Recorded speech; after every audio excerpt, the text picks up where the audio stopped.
Olá!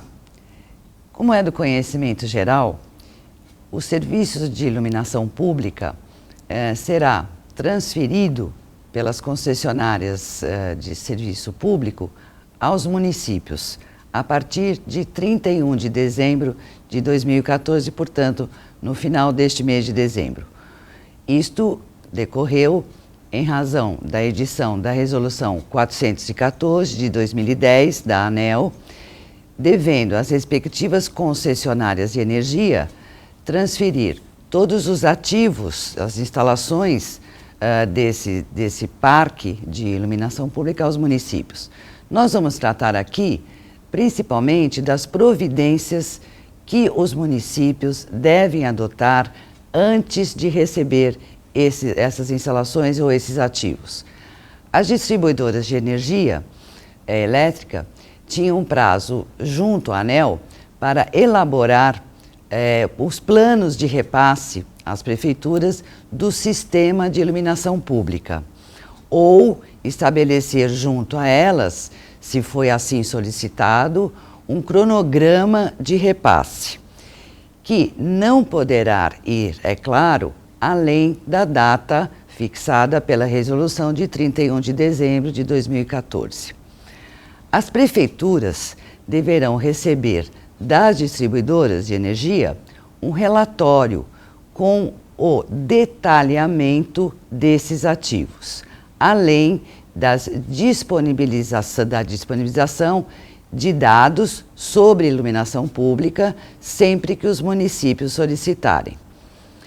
Perante os municípios e perante a ANEEL, as distribuidoras firmarão termo de responsabilidade em que declarará que o sistema de iluminação pública se encontra em perfeitas condições de operação e em conformidade com as normas e padrões aplicáveis, o que foi disposto e também no contrato de fornecimento de energia, acordado entre a distribuidora e o poder público municipal.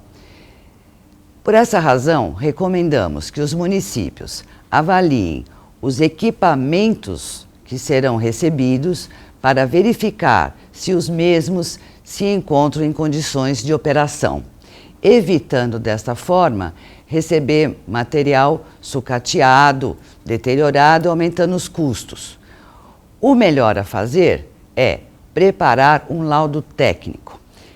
Laudo este que deve ser realizado por um engenheiro eletricista, inclusive com anotação de responsabilidade técnica ART. Se os equipamentos, contrariamente às normas da ANT, não estiverem adequados e tal, serão aplicáveis as medidas de reparação. Portanto, os municípios deverão relatar isto à ANEEL, apresentar o seu laudo, não é? E explicando os motivos, inclusive, da situação do parque, a fim de não receber material deteriorado, não é?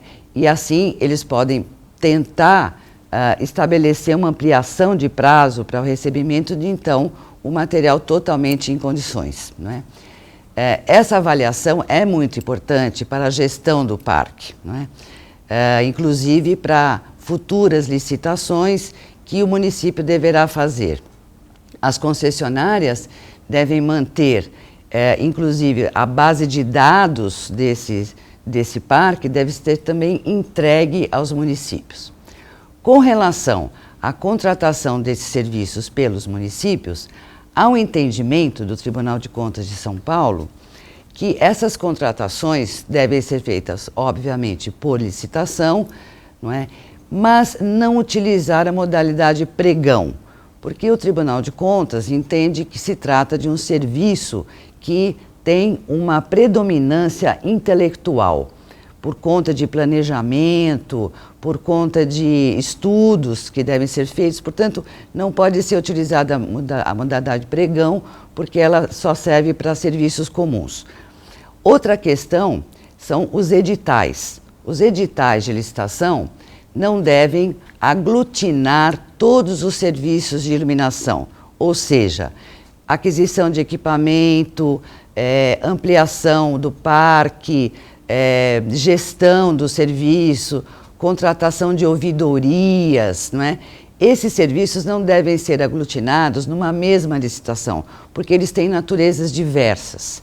Então, a recomendação é que se façam licitações separadas, procedimentos separados para cada um desses objetos. Essa é a orientação do tribunal e também nossa, que fazemos aos municípios a fim de que o recebimento desse parque, desses equipamentos, se faça de uma maneira harmoniosa e de interesse aos municípios que agora vão prestar esses serviços. Fique sempre atento ao Informe CIPAM.